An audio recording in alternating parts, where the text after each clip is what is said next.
Capítulo 5. Não repreenda severamente um homem idoso. Ao contrário, aconselhe-o bondosamente como a um pai, aos jovens como a irmãos, às mulheres idosas como a mães, às jovens como a irmãs, com toda a castidade. Mostre consideração pelas viúvas que são realmente viúvas. Mas se alguma viúva tiver filhos ou netos, que esses aprendam primeiro a praticar a devoção a Deus na sua própria família e a pagar a seus pais e avós o que lhes é devido, pois isso é agradável à vista de Deus. A viúva que é realmente viúva e desamparada deposita sua esperança em Deus e persiste em súplicas e orações noite e dia. Mas a que se entrega aos prazeres já está morta, embora esteja viva. Portanto, continue a dar essas instruções para que elas sejam irrepreensíveis.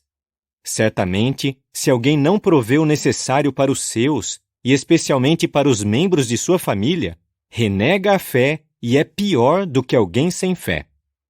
Deve ser colocada na lista a viúva que tenha pelo menos 60 anos de idade, que tenha sido esposa de um só marido, que seja conhecida por suas boas obras, que tenha criado filhos, sido hospitaleira, lavado os pés dos santos, ajudado os que estavam em dificuldades e que tenha se dedicado a toda boa obra.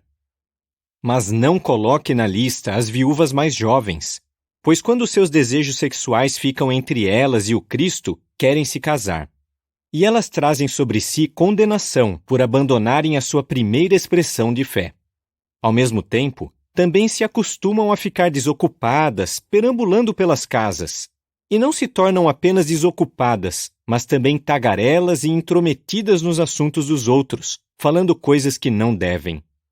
Portanto, desejo que as viúvas mais jovens se casem, tenham filhos e cuidem de uma casa, não dando ao opositor oportunidade para criticar. Na verdade, algumas já se desviaram para seguir a Satanás.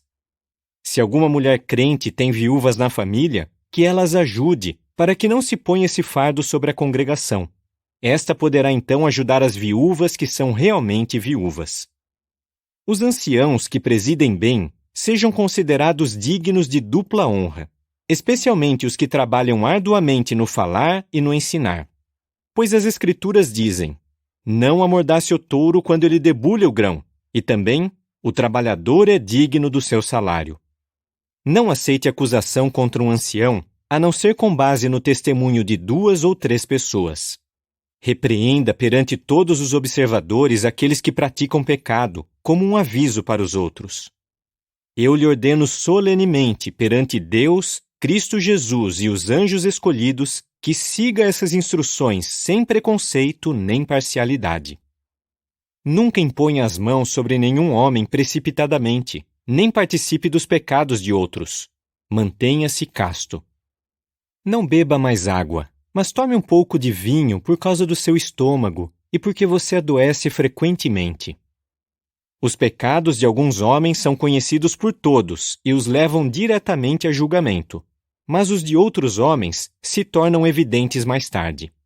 Do mesmo modo, também as boas obras são conhecidas por todos, e mesmo quando não são, não podem continuar escondidas. Capítulo 5. Não repreenda severamente um homem idoso. Ao contrário, aconselhe-o bondosamente